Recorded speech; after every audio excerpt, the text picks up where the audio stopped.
we're going to talk about Philip II and the rise of Macedonia. Okay? He puts Macedonia back on the map. Macedonia sits right on top of Greece. So, if Greece falls, Macedonia will probably be the country that takes over Greece. Now, Philip II, he's known for having his son, who's Alexander the Great. But we're going to look at Philip II and see that he's also pretty great. So, this is going to be Philip II. Philip was likely born in 382 BCE to King Amenetas III and his wife Eurydice, an Upper Macedonian princess. Of this family, he was the youngest brother. His two older brothers were Alexander II and Perdiccas III. Philip also had three half-brothers, Archelaus, Archidaeus, and Menelaus, the sons of King Amenetas III's second wife, Gygea.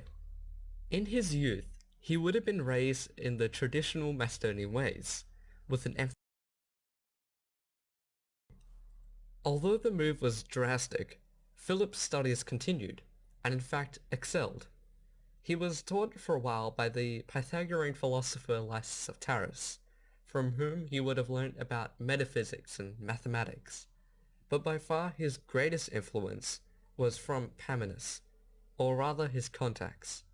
Paminus was a famous statesman and general of Thebes, helping to secure its hegemony at the time, and it was his house in which Philip lived in during his enforced stay in Thebes. Although it was really Paminus' friend Epaminondas and Pelopidas who left their mark on the future king, people behind him, and raised their morale. Next, he gathered all and any troops he could, mustering whatever remnants of the army were left, and even hired on mercenaries. With this army force, he initiated his first steps of stopping the invaders.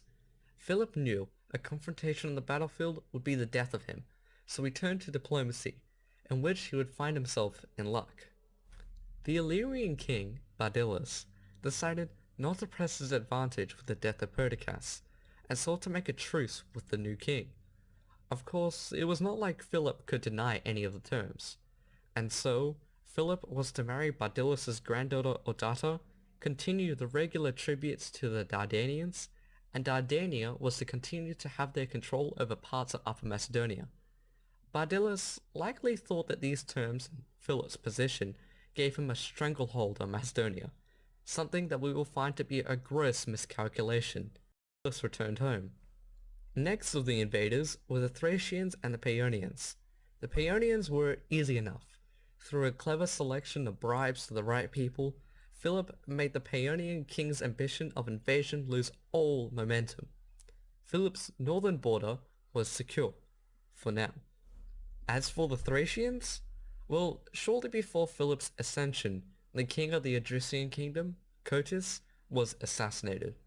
In the ensuing fallout, the king's son and successor, Chersoplades, faced threats from two rivals, Berisades and Demodocus. After some contention, they split the kingdom in three. Berisades got Western Thrace, Demodocus got Central Thrace, and Chersoplades got Eastern Thrace. With this, all Thracian troops returned home to aid in the internal conflict, and thus, two birds were killed with one stone. So without Philip II, there is no Alexander the Great, there is no takeover of Greece by the Macedonians most likely. Philip II puts Macedonia back on the map, solidifies its borders, and really paves the way for his son Alexander the Great to do his great things. So that's Philip II. We're going to move on to Alexander the Great next, and then watch the real destruction of Greece.